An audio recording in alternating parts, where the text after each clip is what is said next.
All right. Sci-Fi Express Lane. Jeff Carroll. Just got my stuff together. I really figured out what I wanted to talk about. We've been talking about this Godzilla movie, Godzilla -1. I'm all in. It was great. It reminded me of the first Godzilla and even the Asian Godzillas that were made. Now, I hope there's a sequel and hope they go down the trajectory of remakes. So this brings out a lot of things. So we're talking about the human factor. We're talking about Godzilla -1. We're talking about King Kong versus Godzilla and the American Godzillas. All Godzillas are on the table, and we're going to throw King Kongs on there as well. We're going to talk these big super monsters, these kaijus. I don't even know what you call King Kong. They call him a Titan in the King Kong Godzilla verse.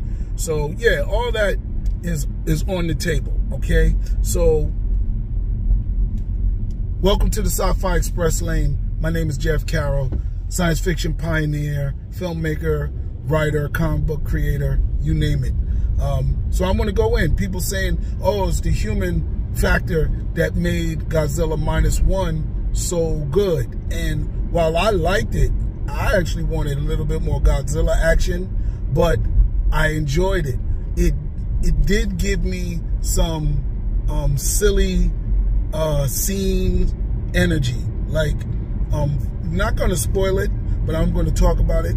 Like when the scene where Godzilla was following the ship and they were trying to shoot him, it reminded me of the end of Jaws.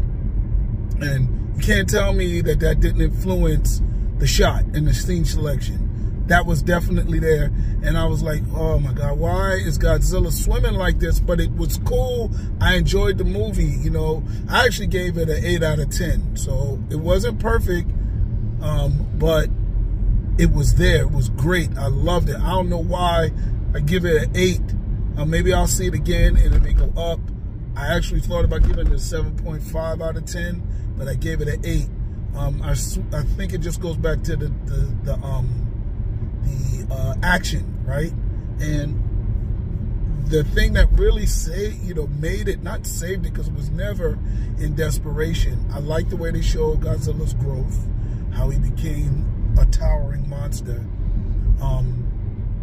But the element that really was a distinguishing element in probably all of the Godzilla movies, right, was the story that they brought to the human, you know, the kamikaze pilot and the survivor girl and their child. Oh my God, that was amazing, you know.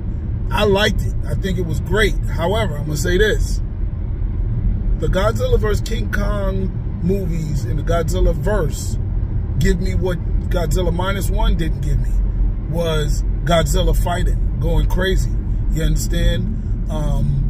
I like the Godzilla movie where they come out with the electric rays and they tracking him, and this time he got tracked, but it didn't feel as national threat as it did in the black and white Godzillas, or the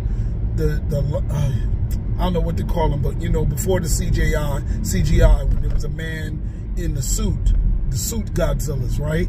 The suit Godzillas, the wire planes and stuff. He seemed more of a national threat than he seemed in this movie. And you can't do everything, so maybe in the next movie they'll bring that.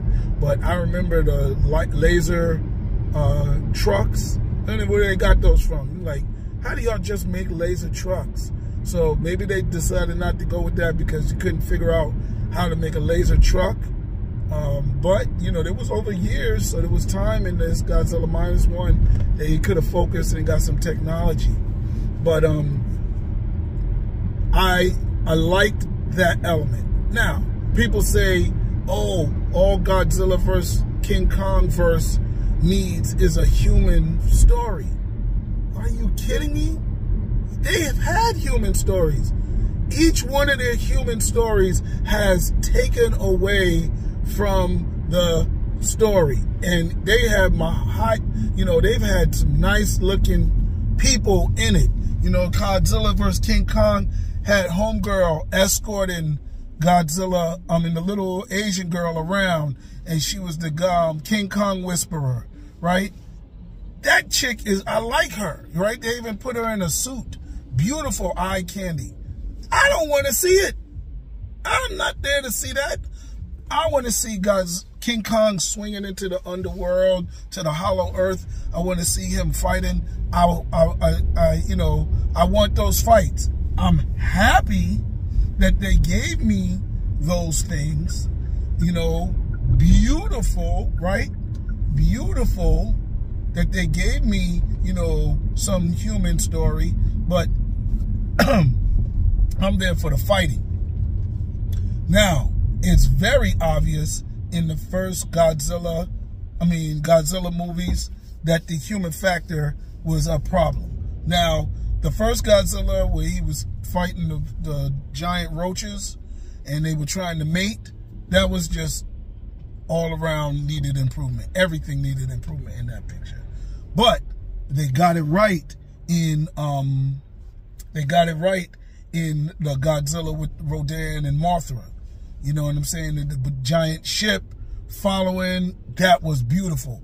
I think that movie was good. However, we're going to go right back. What ruined that movie? Homegirl trying to get the beacon and take it to a stadium to lure Monster Zero, I forgot, Gagara, right? Gagara to the stadium. Godzilla and them fighting all around her. She's dodging all of this. Then she runs to her house and gets saved in the bathtub. I get it. That's what you're supposed to do in an earthquake. But are you kidding me? There's no other survivors? Populate the city so she don't look so bad. You know, have the mother running through people to find her. She's the only thing living. There's not a dog or a cat that survived. Are you kidding me? Right? So then, what's the other thing? The last one, she takes the Vera Farmiga, who's eye candy, right? You know, from Conjuring and The Departed. Yo, I like her. She could be jazzed up. You know what I'm saying? She definitely got a pretty face. But at the end of the day, I don't want to see that. The human story of her running down the street with Gagara following her, that's trash. That took away. It had human story, but be careful what y'all ask for. Y'all up here asking all Godzilla's need is a human story. They tried to do that.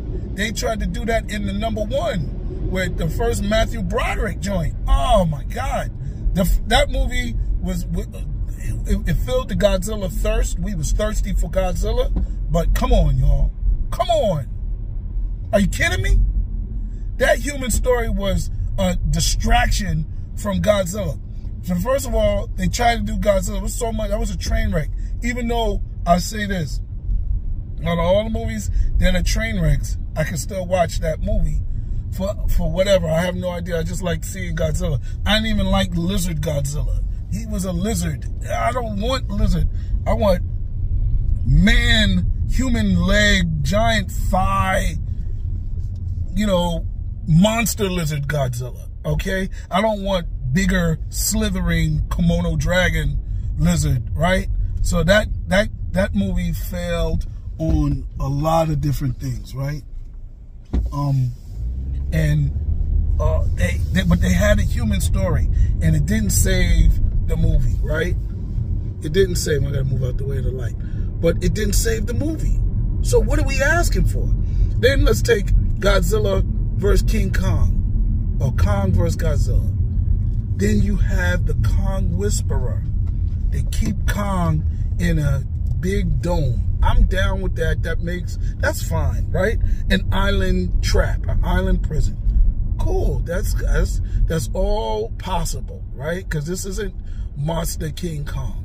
This is, you know, double Mighty Joe Young King Kong. This is, dang, I forgot dude's name that was in there with The Rock in Rampage. That's the size of Godzilla King Kong that we're looking at. But then they tried to give us a human story with this little girl who reminds me of the two mystical chicks that could whisper to Mothra, right? She reminded me of that. But it took away from the story. I don't want King Kong to be guided by some little Asian chick. I don't care whether it's Asian chick or not.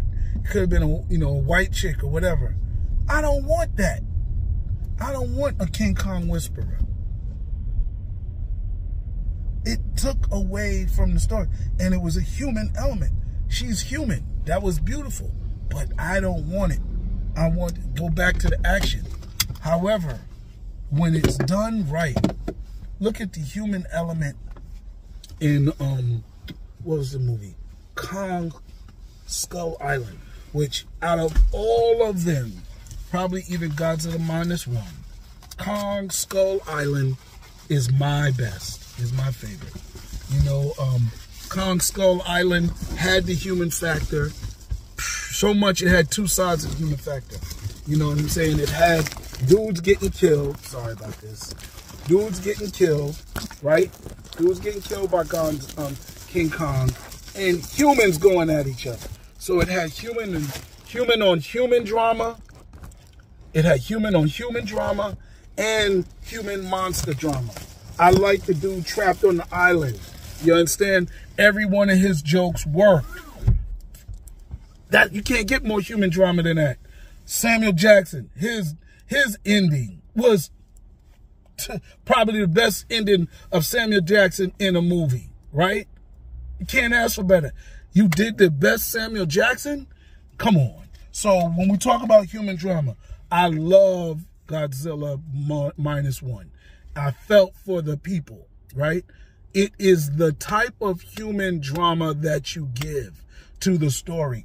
All of these monster movies, matter of fact, I say the biggest science in science fiction is social science. So what was the social science in -1? Let's give credit where credit is due. It's not the human drama in general.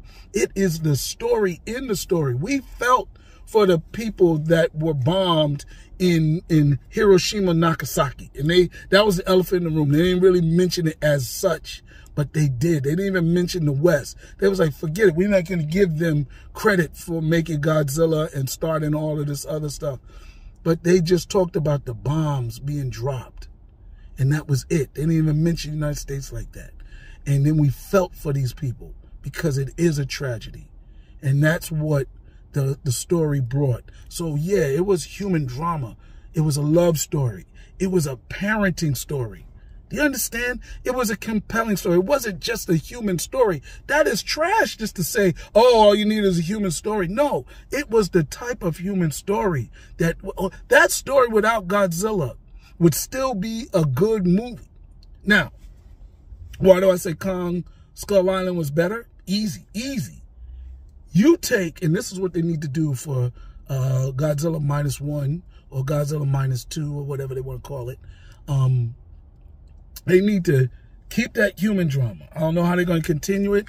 I hope they don't try to do a different one. Let's see, dude. Again, they both survived and the kid survived. So let's see, you know. But now, what you're going to do? The only way to prove that, to get my 8 to a 10, is to give me what I wanted. And that is monster on monster fighting.